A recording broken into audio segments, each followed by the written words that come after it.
wabarakatuh. Alhamdulillah, alhamdulillah, alhamdulillahirabbil alamin. Wassalatu wassalamu ala asrofil anbiya'i wal mursalin wa ala alihi washabbihi ajmain, amma ba'du. Saya Nana Khairin Adaula yang akan menjelaskan materi tentang paragraf. Paragraf adalah satuan bentuk bahasa yang biasanya merupakan hasil penggabungan beberapa kalimat finoza dalam kalimat.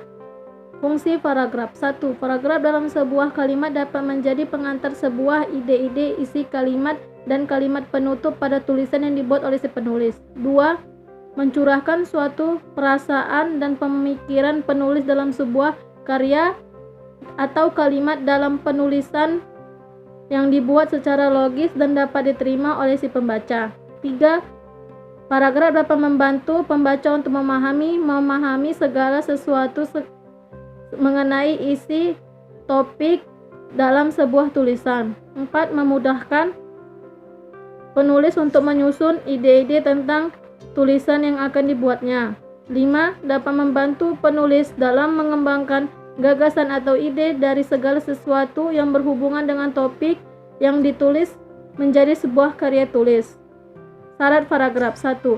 Kesatuan. Dalam satu paragraf hanya berisi tentang satu pikiran utama.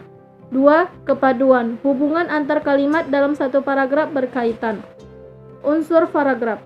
Pembentukan paragraf yang baik kiranya memerlukan beberapa unsur, yaitu 1. Kesatuan. Kesatuan ialah kalimat-kalimat dalam satu paragraf harus menggambarkan hubungan dan menunjukkan ikatan untuk mendukung satu gagasan dan pikiran sebagai pokok pikiran. Kesatuan berarti ada hubungan mengenai masalah dan tema dalam pengembangan. Macam paragraf. Paragraf dapat dibagi berdasarkan isi dan letak kalimat utamanya. Adapun pembahasannya sebagai berikut. 1. Jenis paragraf berdasarkan isi. A. Narasi. Adalah paragraf yang menceritakan atau mengisahkan suatu kejadian atau peristiwa. Banyaknya bentuk mementingkan urutan kejadian dan tokoh Sudarno dalam hikmat. Contoh, sadarkan diri. B. Deskripsi. Adalah paragraf yang menggambarkan suatu objek sehingga pembaca seakan bisa melihat, mendengar atau merasa objek yang digambarkannya itu. Oleh objek yang dideskripsikan dapat berupa orang, tempat, benda. Ciri-ciri ada objek yang digambarkan. C. Eksposisi.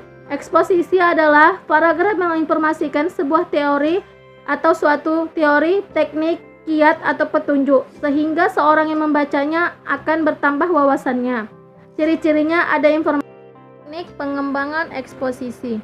A. Teknik identifikasi. Sebuah teknik pengembangan eksposisi yang menyebutkan ciri-ciri atau unsur-unsur yang membentuk suatu hal atau objek sehingga pembaca dapat mengenal objek itu dengan tepat dan jelas. D. Teknik klasifikasi. Teknik klasifikasi merupakan suatu metode untuk menempatkan barang-barang atau mengelompokkan bermacam-macam subjek dalam suatu sistem kelabut. C. Teknik definisi. Definisi adalah penjelasan terhadap arti kata atau pengertian suatu kata, frasa atau kata. F. Teknik analisis. Teknik analisis merupakan cara memecahkan suatu pokok masalah. Teknik analisis dapat dibagi atas sebagai berikut. A. Analisis sebab akibat. B. Analisis bagian. C. Analisis fungsional. Argumentasi. Argumentasi adalah paragraf yang mengemukakan suatu pendapat beserta alasannya. Ciri-cirinya ada pendapat dan alasannya. Persuasi adalah paragraf yang mengajak, membujuk, atau mempengaruhi pembaca agar melakukan sesuatu.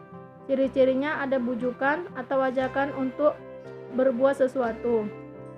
Jenis paragraf berdasarkan letak kalimat utamanya. A. Paragraf deduktif. Paragraf deduktif adalah paragraf yang dimulai dengan mengemukakan persoalan pokok atau kalimat topik, kemudian diikuti dengan kalimat-kalimat penjelas. Paragraf induktif. Paragraf induktif yang adalah paragraf yang dimulai dengan mengemukakan penjelasan-penjelasan kemudian diakhiri dengan kalimat topik. Paragraf induktif dapat dibagi ke dalam 3 jenis, yaitu generalisasi, analogi, dan kausalitas. 1.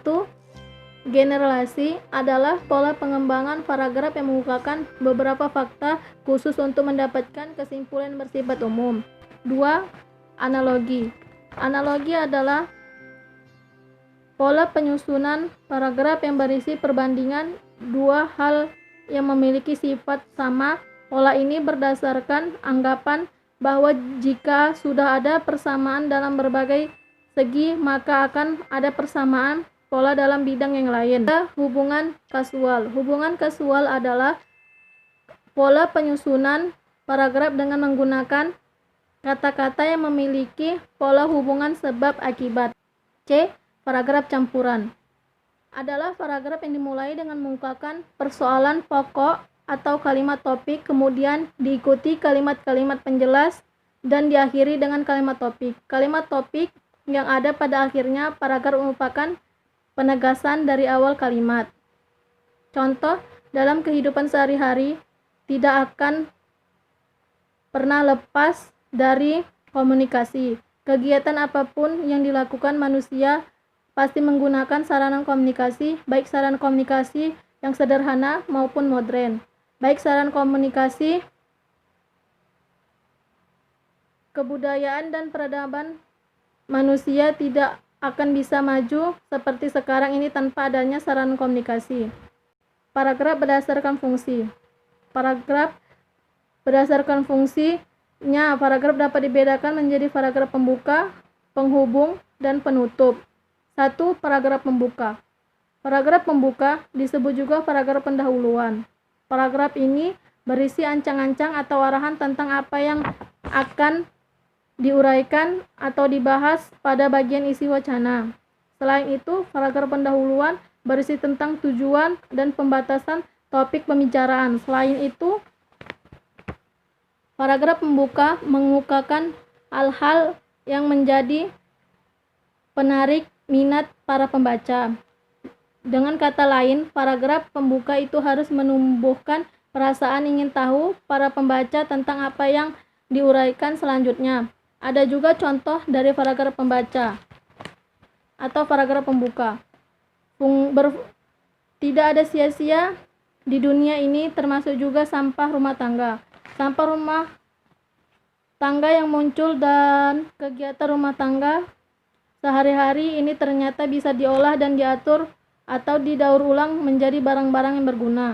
Prosesnya pun terbilang sederhana dan bisa dipraktikkan langsung di rumah Anda. 2. Paragraf pengembang. Paragraf pengembang disebut juga paragraf pengembang karena paragraf ini berfungsi mengembangkan isi wacana. Isi wacana merupakan pengembangan ide-ide atau subtopik pembicaraan. Ada juga contohnya. Lakukan investasi di pasar modal dapat dimisalkan sebagaimana nelayan yang memancing di laut. 3. Paragraf penutup. Paragraf penutup ialah paragraf yang mengakhiri sebuah uraian menjadi atau bisa mengandung bermacam-macam maksud atau isi, seperti kesimpulan, uraian, saran atau harapan, penegasan, kritik, dan rangkuman isi uraian atau resume. Paragraf penutup.